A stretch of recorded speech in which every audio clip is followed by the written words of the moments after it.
The JLR interview series. Okay, so it's just after 6 p.m. on Saturday in towards the end of February. And today Jazz London Radio has a fantastic guest for us, all the way from California via Zoom. And his name is Billy Valentine. So first of all, how are you I'm this doing excellent. morning in your neck of the woods? Pardon me? It said it's morning in your neck of the woods. Yes, it is. It's morning. Okay. And pretty cold as well, I understand. It's been snowing. Very cold for us, and it's actually been raining for 2 days, 2 or 3 days now, Wow. and that's a lot of rain for California. Wow, yes. Okay. Yeah, I've heard that. I've heard that it can be quite dry. So yeah, Yeah. it's really nice to have Billy with us. He has a new album out. Fantastic soul singer, and has written some really interesting tunes, which we'll talk about in due course. But he has a new album, and it's called it's Billy Valentine and the Universal Truth. Um, I would say it's an album. Well, we can actually collect Billy talk about himself. It's an album full of interesting cover versions. So that's the first question, really. What was the idea behind this project, so to speak? Well, let's start with at the beginning, okay? Hmm. And the beginning was my dear friend Bob Thiel Jr. Yes. and I have been writing songs for close to 40 years Wow. together. And his father, you might know, was Bob Thiel Sr., and he had a label called Flying Dutchman Mm. Records. And he recorded people like Gil Scott Heron and Leon Thomas and uh, Yes. uh, a lot of spoken word artists as well. But Bob Thiel Sr. also was a writer on What a Wonderful World song. Okay. Right. Really. And so his son and I have been working together on various projects throughout the years. But he came to me on this particular project, and he asked me. He said he was relaunching his father's label, Flying Dutchman, and he asked me would I be the first artist to sign to the label. Wow. And so, and he had an idea that he would also record some of the songs from that label. And Oh, right. one of the first ones were songs were Gil Scott Heron's "Home Is Where the Hatred Is," Hmm. and then there's another one by Leon Thomas called "The Creator Has a Master Plan." Yes. And we he actually came to me during the pandemic. This was all during ice. We were kind of down in isolation. Then the George Floyd thing happened. Then the Black Lives Matter in the streets was happening, Mm. and it was a scary time, to be quite honest with you. I had Mm. we didn't know how we were going to come out of this pandemic thing, and then you saw all of the hatred in the streets and that was going on. So these songs were very cathartic for me, and I'm sure it was cathartic for Bob as well because we felt like we were uh, reliving the '60s again, and Yeah. it felt very much like that. And and I give Bob all the credit, Bob Thiel all the credit for bringing together these fantastic musicians of Larry Golding, uh, uh, Jeff Parker, and Pino Palladino, and Mm. So when we were in the studio, and we just came together so beautifully.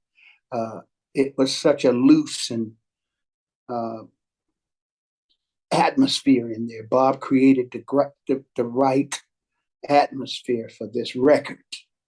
And once the tape started rolling, things started coming off that even surprised us.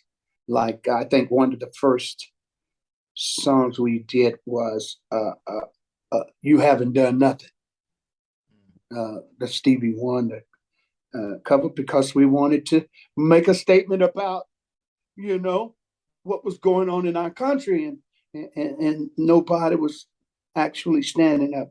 We felt that was speaking out regarding what was going on. So we felt we had I felt I had a voice, and I needed to use it.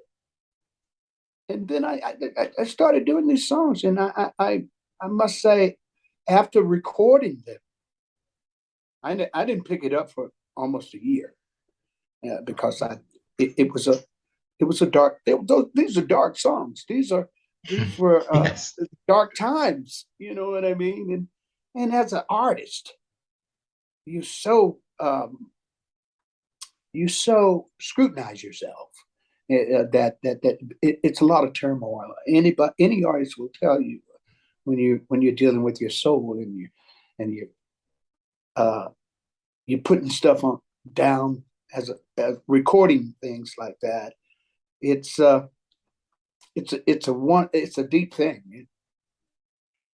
Well, I just want to check the timeline. Did this project come together during the pandemic, or did you start before the pandemic? And but all the things that happened with the George Floyd killing and everything, it just became more poignant. I just want to get the timeline right. George Floyd happened 2 days before we went in the studio. Wow. So I mean, this is amazing, then, isn't it? It was like the perfect storm, if I could put it that way, because all of the we just had an idea. We had ideas. It wasn't like they were bulletproof ideas. They were just ideas. But when George Floyd, Black Lives Matter were happening, it became very, very serious noise. I mean, you know what I'm saying? It was a real thing happening at the same time, and I just felt we were doing the right music at the right time. I'm just going to ask, actually. I mean, it's a tough question in a way, but do you think, because these songs were written so long ago, we're talking about 60s and 70s, I mean, how much progress have you think's been made since then?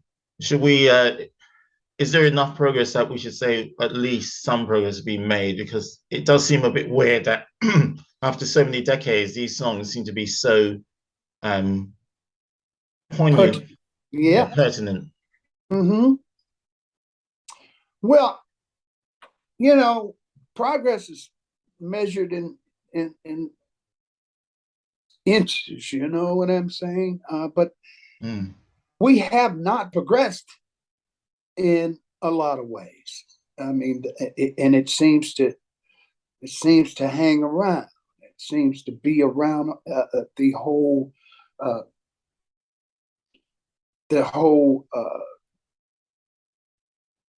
suppressing people, the whole race thing, the whole anti-Semitism thing. It's still there. It's still always brewing beneath the surface, it seems. And we find ourselves doing music like this because it gives us a voice to be able to say something about our condition. And but progress is slow. Here we are in 2023, and I saw this go down in the 60s. I mean, the Vietnam War, Kent State. I was in Ohio when that went down. And guess who was one of the martyrs was Gil Scott Heron, man. I'm telling you, his message was coming into the hood, man,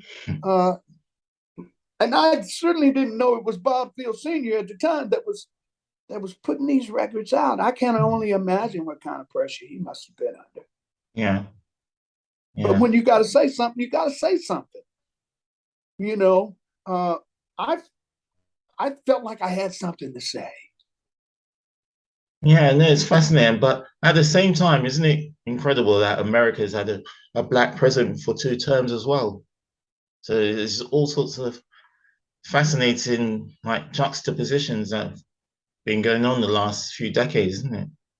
It is, I'll tell you, 2 terms. Yeah, not even Uh, one, two, two yeah, two terms. terms. Oh, well, on the other hand, they try to wipe that off the map, didn't they? Like it didn't even happen. Well, yeah, that's never going to be. They won't be able to do that. It's not, They won't be that's able to do it. impossible. They could try. Uh, they tried to make him as insignificant as possible, but Yeah, being. But I love you. Got to love the way he came out clean as a whistle, man. He did yeah, everything, you know. But that's you know, we're finding out that that's the way life is. You know mm, that as much as you think things have changed, then you feel like you haven't made no progress at all. Sometimes.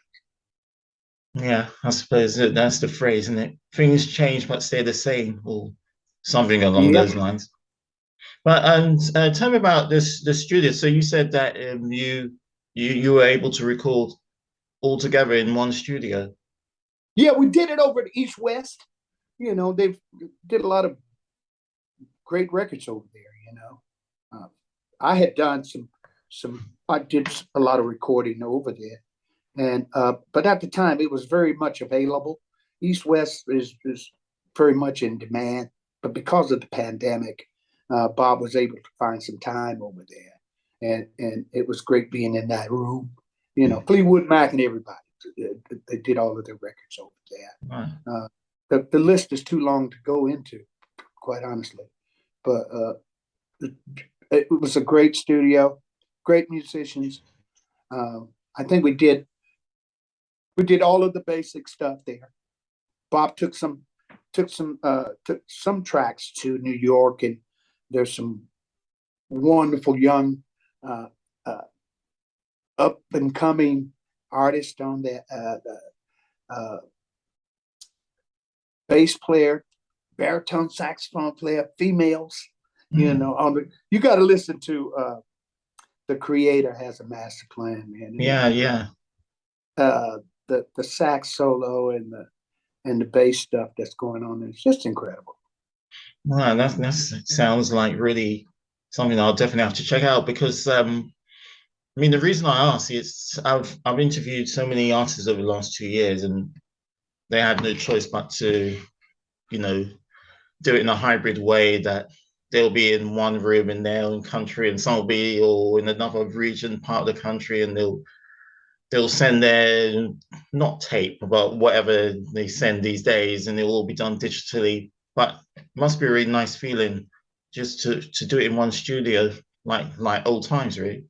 That was you're exactly right. I mean that there you can't really uh, replicate that on a to have those human bodies in that room all together because we were all in one room and I'd sing out there with the musicians before I went into the booth. We go down one time, run the song down, and it's that interconnection. We became one. That's why we called it the universal truth. We're speaking truth, and we are on a plane of truth in that studio. It's right down to the engineer, Dave Way. Wow. Have you ever worked with any of those guys before? Have you worked with some of those guys in the past or I had not. all right. I had not worked. Larry Golden. Uh, he plays with everybody. He I plays with know. uh, James James Taylor and just every Diana Krall, people like that. And I always wanted to work with Larry because Larry's a singer player. He play, Yeah. he really gets into a singer, man. And I knew that was going to be.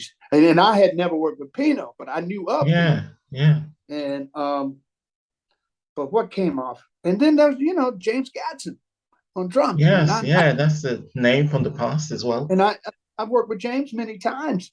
uh, James he mentored me when I first came to California. You Mm. know, he mentored me and my brother when we were the Valentine brothers. Yeah. But no, I had not worked with a lot of the guys. Yeah, It was, I've seen Larry Goldings twice in London, but in totally jazz settings. I saw him with Pat Metheny and Michael Brecker. Imagine uh-huh, that. uh-huh. And Bill Stewart. And then years later, Jack DeJohnette and John Schofield.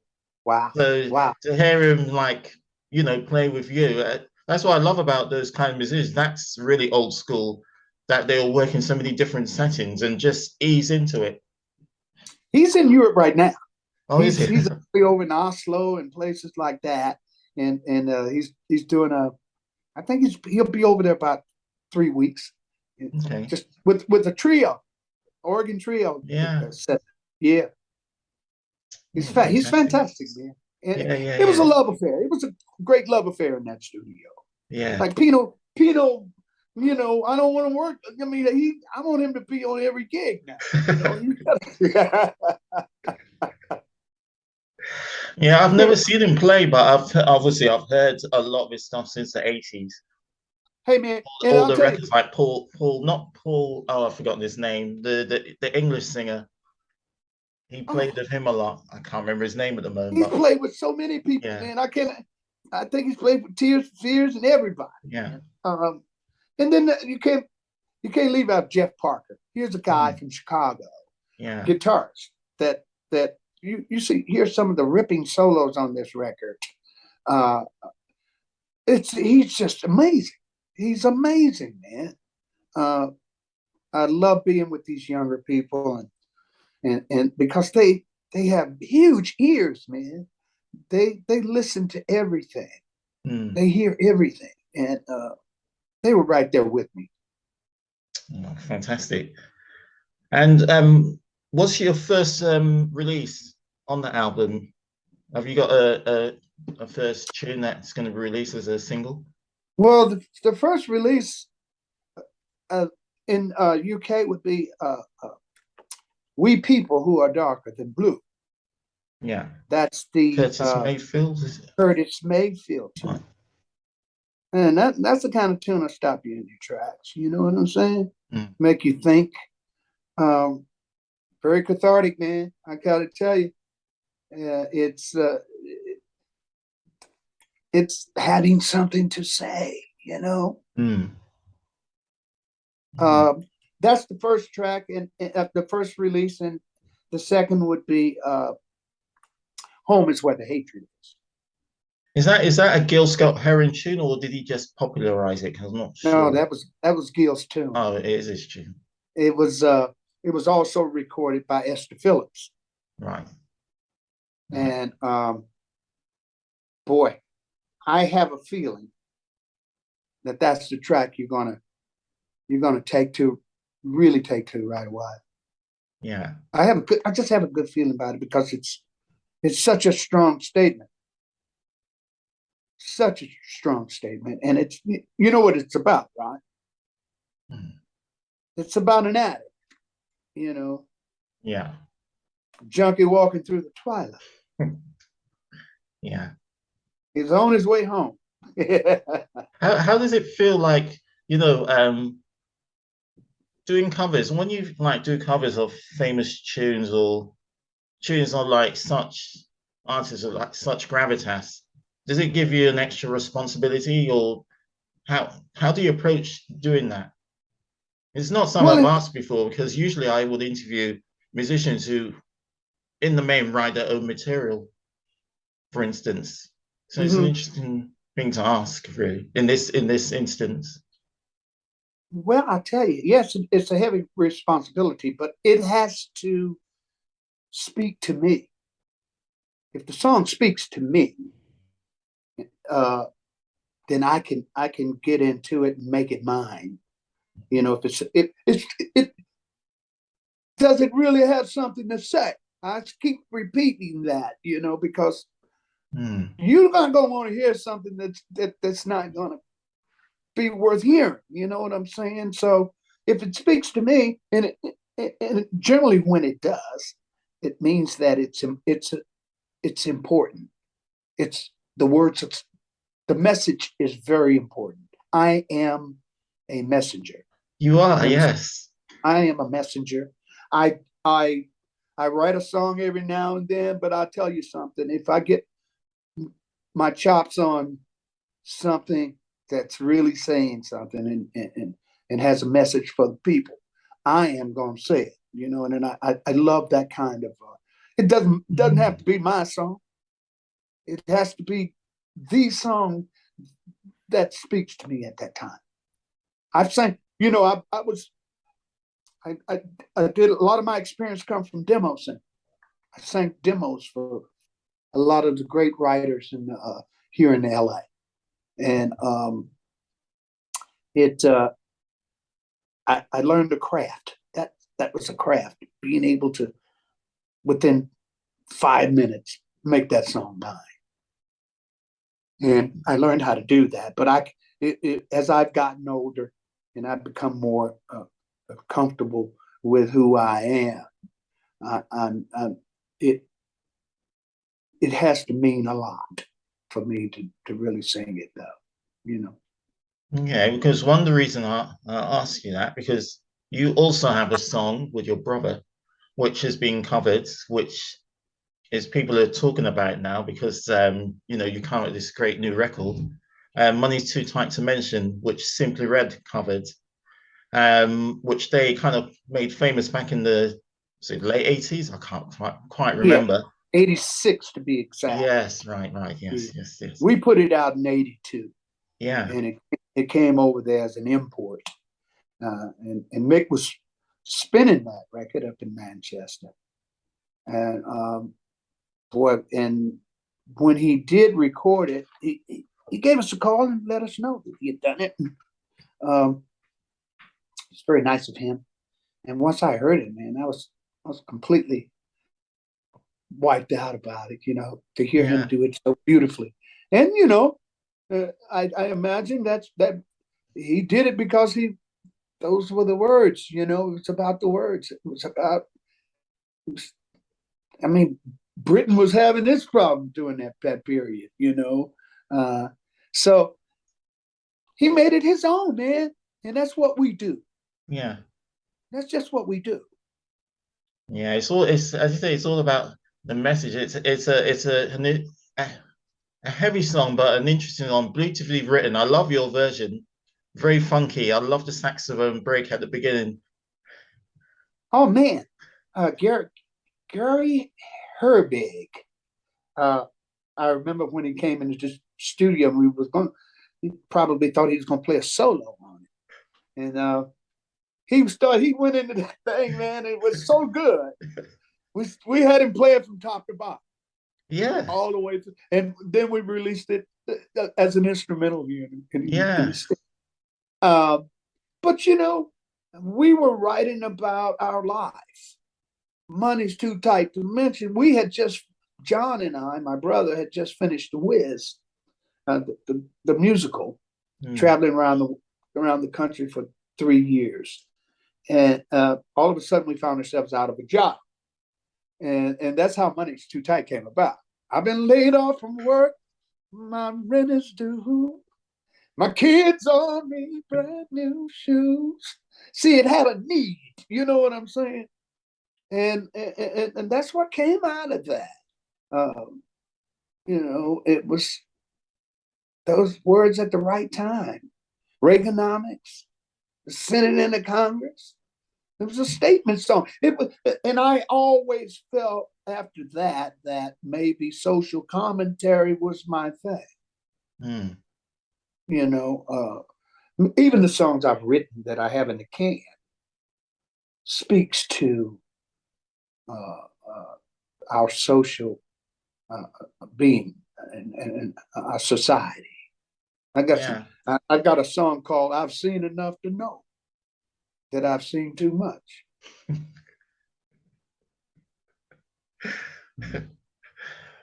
I think Mick Hucknall was the right person to cover your song because I had a couple when I was a teenager. I had a couple of his albums, Simply Red albums, and one out track that on the second hour was called "She'll Have to Go," and Huh? that was about Margaret Thatcher. Yeah, that's what I'm So talking about. he was a I didn't want to he was a say it, serious but geezer as well. yeah.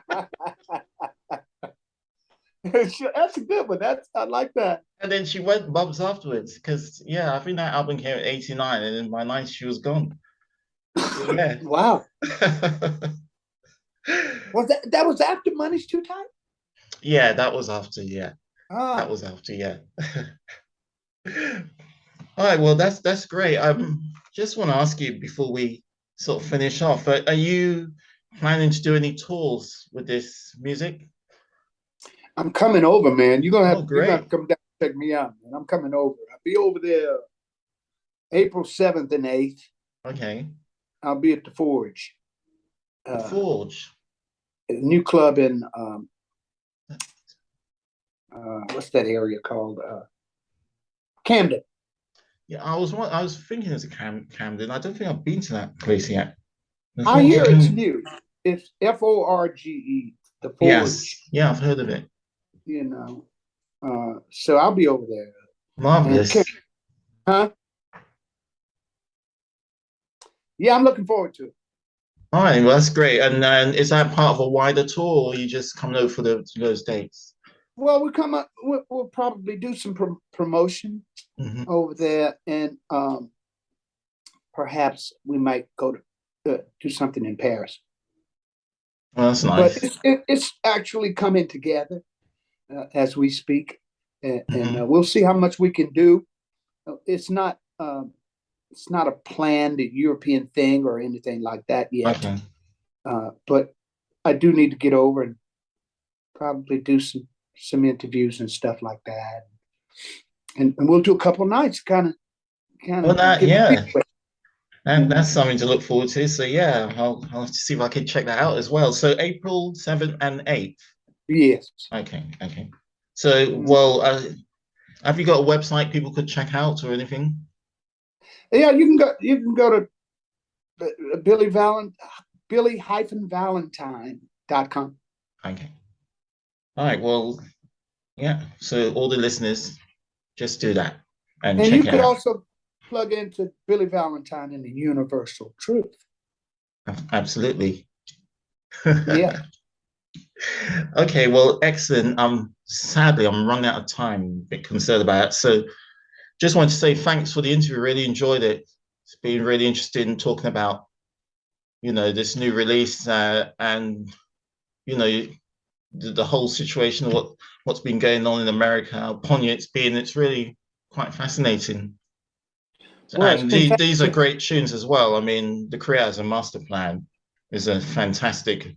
The original was amazing, so I really look forward to hearing what you've done with it.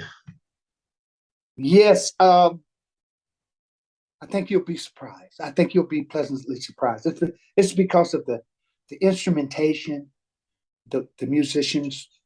What I There's a lot of room for them to blossom into this thing, man, and you're gonna love that. Okay, awesome. All right, well, thanks a lot. Thanks for the interview. Laurie, it's been a pleasure, man. Hope to see you in the real one day. Yeah, definitely. Okay, cheers. Cheers.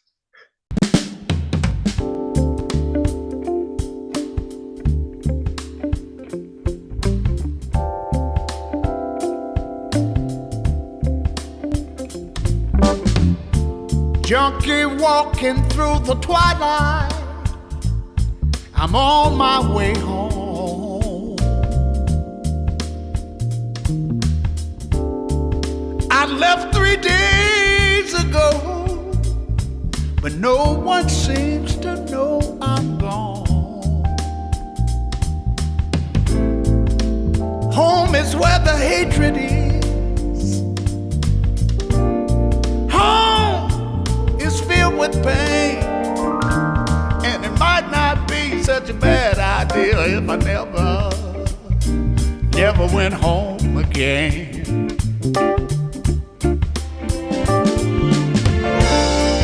Stand as far away from me as you can and ask me why.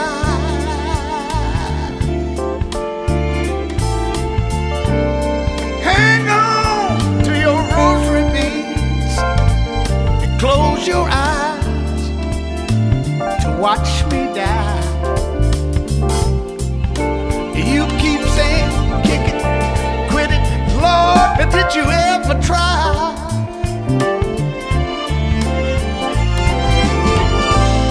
To turn your sick soul inside out, so that the world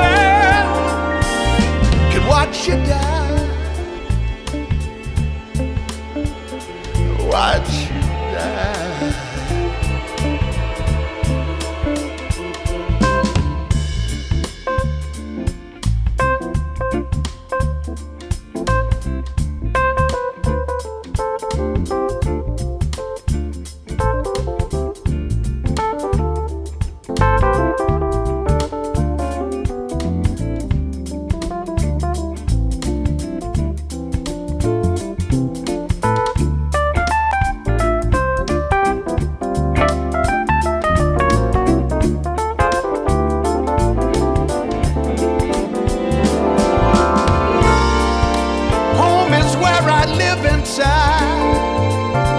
My white powder dream. Home was once an empty vacuum that's filled now with my silent screams.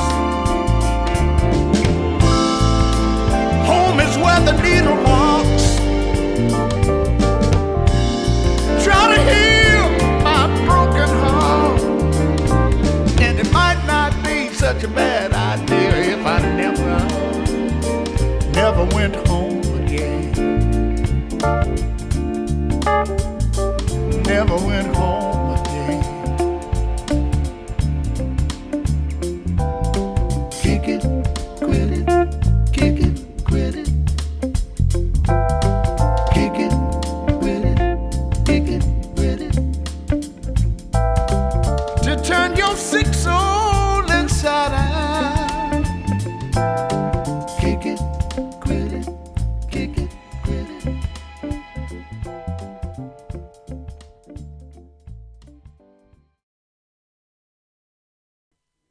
The JLR Interview Series.